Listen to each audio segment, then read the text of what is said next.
Le gouverneur du Nord Kivu s'est exprimé à l'opinion à travers une conférence de presse qu'il a animée ce vendredi 30 décembre à son cabinet de travail.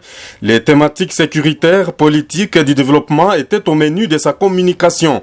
Premièrement, Julien Paluku a brossé la situation sécuritaire de 2016 qui se caractérise par la résurgence des violences dans le sud de Lubero, dans la chefferie de Bouito en territoire de Rutshuru par les Maïma et les FDLR, mais également la persistance du phénomène ADF dans la région de Beni. S'agissant de l'insécurité dans la partie sud de la province, le gouverneur du Nord Kivu pense qu'il n'y a pas de crise entre les différentes ethnies, mais plutôt on assiste à l'activisme des groupes armés à connotation ethnique n'ayant pas des mandats de leurs communautés respectives. Parce que les groupes qui s'affrontent en fait au Nord Kivu laissent à penser qu'il y a des conflits communautaires.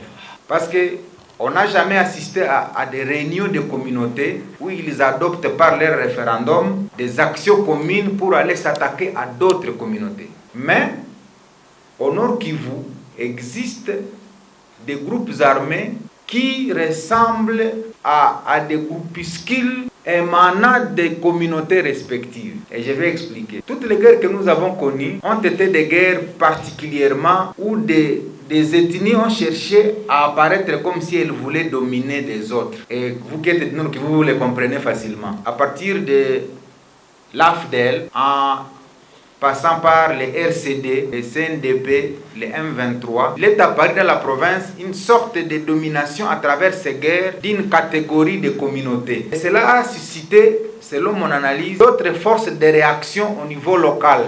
Pour Julien Paluku, la résurgence du phénomène Maïmaï est la conséquence directe du retour non encadré des démobilisés. Comme solution, il propose le renforcement des effectifs des militaires dans les zones troubles.